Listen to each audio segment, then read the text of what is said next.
Welcome to a special edition of Political Empire. I'm John Bender, Metro Editor for the Press Enterprise and PE.com.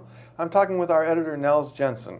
Nels and I attended Moreno Valley's State of the City Address today at the Moreno Valley Recreation and Conference Center, where Mayor Tom Owings discussed the successes and problems facing the city. Nels, did you hear what you expected to hear? Well, yeah, in many ways we did. We heard a lot of rosy things about the future of Moreno Valley. We didn't hear a few things that we'll talk about that were no surprise given the political train wreck right now that is Moreno Valley.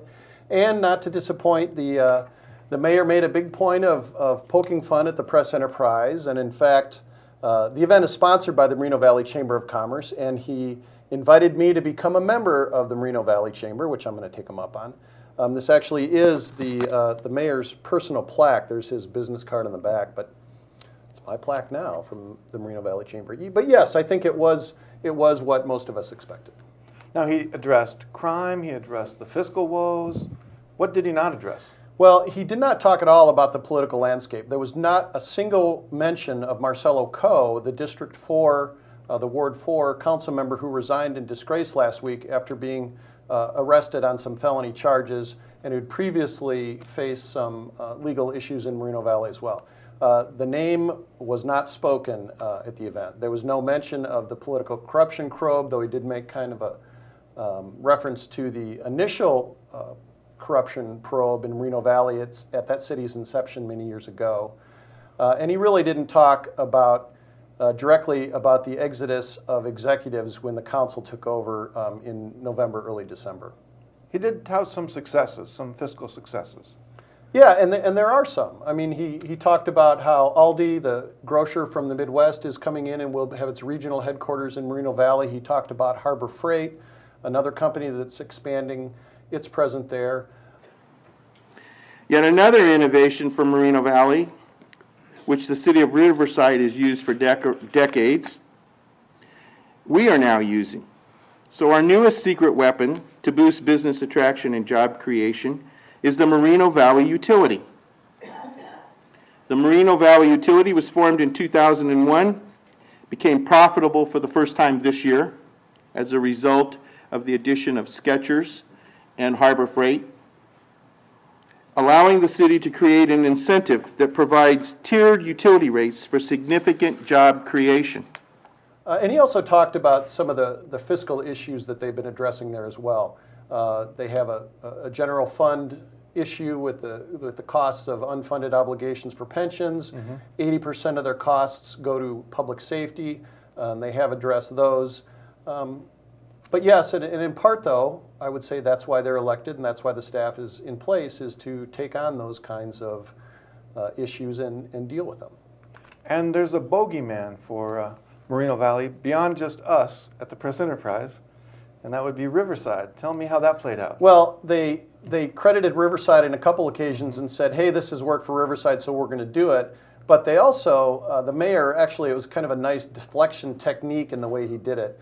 But in saying the perception that Moreno Valley is a crime, has worse crime than Riverside, he offered up crime stats that showed areas in which Riverside's crime is worse than Moreno Valley's. And again, I don't know how many people really, we don't publish stories that say crime is worse in Moreno Valley than Riverside. He kind of insinuated that we do, but we really don't. But it was an interesting deflection technique so that he wasn't talking about crime in Moreno Valley, he was more talking about crime in Riverside. But you wouldn't know about the crime rates if you read the newspaper or watched the TV. Moreno Valley sometimes gets a bad rap when it comes to crime statistics. You can see that the crime rates per 1,000 residents is actually lower in Moreno Valley than it is in Riverside, Ontario, and San Bernardino. And he also took some digs at Supervisor Marion Ashley, and I am not sure who the other person was when he talked about the Fortune 500 companies he said were coming to town. Yeah, he did make kind of he said there are 3 Fortune 500 companies that will be moving to Moreno Valley in the near future that he was not allowed to say their names. So we'll see how that plays out. Saying that the Riverside folks would steal them from... Or Paris. He pointed to Darrell Bush Okay. and the county as well. I won't name them all, but you can see that Moreno Valley became the new home to several new retail, restaurant, medical offices, and logistic firms this year. Specifically, if you haven't already heard, there are a few new businesses that I can talk about, plus a few others that I can only hint about so that Daryl and Marion don't try and steal them. First, in the commercial sector, Moreno Valley may become a two-super Walmart town. A new Walmart supercenter is proposed just north of Home Depot near Paris Boulevard and Iris Avenue. We are looking forward to the convenience that this new store represents to residents of Moreno Valley, the new jobs it will create, and its positive effect on our local economy. Another new store to celebrate is Stater Brothers.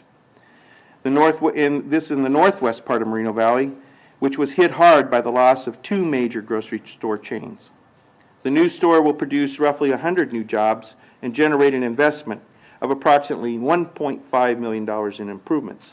You know, to his credit, he brought up some of the issues, you know, some of the credits he talked about in terms of the money they saved by outsourcing the library, $1.3 million in savings there. He talked about the changes at the animal shelter, reducing the kill rate there, a goal of becoming a no-kill shelter.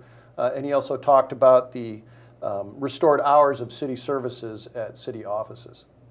We've taken the first steps with enhanced service levels at City Hall, the library, the animal shelter, and the Employment Resource Center. These positive changes mark significant progress towards restoring customer service levels back to 100%.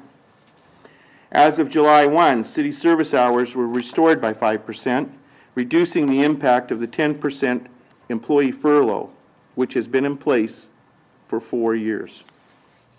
He had some humor in his speech, too. He put up a picture of the golden retriever with a nice set of teeth, because remember, he got bitten by a golden retriever. He praised Kaiser, which has just opened a new office building in town, and he said that the real story there was that they quarantined him for rabies after he got bit by the dog, and not the dog. Yeah. And when I was bit by the dog, I went to the Kaiser.